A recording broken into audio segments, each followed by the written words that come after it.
उद्धव बाळासाहेब ठाकरे यांचं सध्या काय चाललंय हे शिवसैनिकांनाही पडलेलं एक कोडं आहे। प्रगल्भतेचा अभाव, वैचारिक गोंधळ, धरसोड भूमिका यामुळे बाळासाहेबांचा शिवसैनिक मनापासून दुखावला गेलाय। उद्धव ठाकरेंना लेन्समधून त्यांना जे हवं ते अचूक टिपता येतं, पण तेच कौशल्य राजकारणात लावताना त्यांची पुरती दमछाक होते। विधानसभा निवडणुकीनंतर उद्धव ठाकरेंमधला राजकीय प्रगल्भतेचा अभाव, वैचारिक गोंधळ, धरसोड भूमिका, व्यूहरचना आखताना होणाऱ्या चुका हे सगळं ठसठशीतपणे समोर आलं। लोकसभा निवडणुकीनंतर खरं तर शिवसेनेसाठी सुहाना सफर और ये मौसम हसी असंच वातावरण होतं। लोकसभेत मोदींच्या छत्रछायेखाली शिवसेनेचे तब्बल 18 खासदार निवडून आले, त्यामुळे त्यावेळची परिस्थिती झाकली मूठ 1.25 लाखाची अशीच होती। उद्धव यांच्या नेतृत्वाचा खरा कस लागणार होता तो विधानसभा निवडणूक। विशेषतः युती तुटल्यानंतर उद्धव काय करतात तो त्यांच्या करिअरमधला टर्निंग पॉइंट ठरणार होता। त्याचवेळी उद्धव यांनी सर्वात मोठी आणि पहिली चूक केली ती बालहट्टाच्या नादी लागून। मिशन 150 हा त्यांच्या चिरंजीवांचा हट्ट। उद्धव ठाकरे या बालहट्टाच्या नादी लागले आणि राजकीय शहाणपणा गमावून बसले। भाजपच्या नेत्यांशी चर्चेला शिवसेनेकडून युवा सेना प्रमुख आदित्य ठाकरे यांना पाठवण्यात आलं। ती होती उद्धव यांची दुसरी मोठी चूक।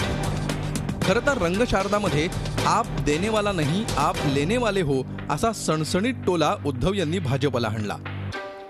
त्यावेळी तमाम शिवसैनिकांची छाती अभिमानानं फुलली होती। पण शिवसेनेच्या या ढाण्या वाघानं पुढच्या काळात बाळसं धरायचं सोडून त्याचं राजकीय वजन घटतच गेलं।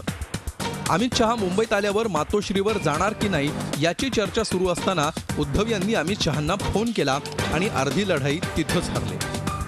निवडणुकीची स्ट्रॅटेजी ठरवावी लागते हे जणू उद्धव ठाकरेंच्या गावीच नव्हतं। भाजपच्या थेट केंद्रीय नेतृत्वाची अफजल खानाशी केलेली तुलना एक दिवस आपल्यालाच वाघनखांसारखी बोचेल याचं जराही भान त्यांना नव्हतं। काही झालं तरी दिल्ली पुढे झुकणार नाही, महाराष्ट्राचा मुख्यमंत्री दिल्ली ठरवणार नाही म्हणणाऱ्या उद्धव ठाकरेंनी त्यांचे शिलेदार दिल्लीला पाठवले। शपथविधीला जाणार नाही म्हणणारे दिल्लीच्या एका फोनवर शपथविधी कार्यक्रमात भाजप नेत्यांच्या शेजारी बसलेले दिसले। केंद्रीय मंत्रिमंडळासाठी एलिट क्लासमधल्या अनिल देसाईंचं नाव पुढे करून उद्धव यांनी शिवसैनिकांचा आणखी रोष ओढावून घेतला आणि एवढं करून पुन्हा अनिल देसाईंना दिल्लीचं रिटर्न तिकीटच काढावं लागलं। सत्तेत भाजपला पाठिंबा द्यायचा की नाही यावरून जो अभूतपूर्व गोंधळ झाला त्यावरून बाळासाहेबांचा कट्टर शिवसैनिक मनापासून दुखावला।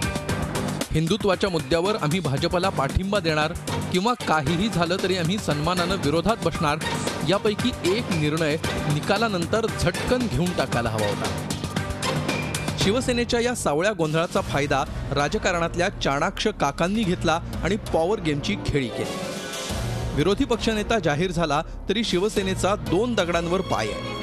अजूनही सत्तेबद्दल शिवसेना प्रचंड आशावादी किंबहुना आशाळभूत आहे। खरं तर विधानसभा निवडणुकीत शिवसेनेनं स्वबळावर खणखणीत 63 आमदार निवडून आणले। उद्धव यांचा परफॉर्मन्स वाईट नक्कीच नाही हा निष्कर्ष यावरून काढता येतो। शिवसेनेची सगळ्यात मोठी ताकद म्हणजे संघटना। बाळासाहेबांच्या निधनानंतरही संघटना जपण्यात आणि पक्षबांधणीत उद्धव ठाकरेंना 100 पैकी 95 मार्क नक्कीच देता येतील। खरं तर 63 आमदारांच्या जीवावर उद्धव ठाकरेंनी महाराष्ट्रभर छाती फुगवून चालायला हवं होतं।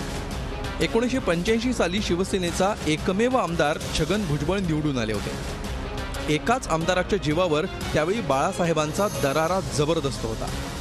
उद्धव बाळासाहेब ठाकरे हे नाव लावल्यावर उद्धव यांची बाळासाहेबांशी तुलना तर होणारच। कणखरपणा हे बाळासाहेबांचं दुसरं नाव, तर डळमळीतपणा हा उद्धव यांचा स्थायी भाव। बाळासाहेबांच्या वेळीही पक्षात लोकशाही अभावानच होती, सगळा हुकुमशाही कारभार।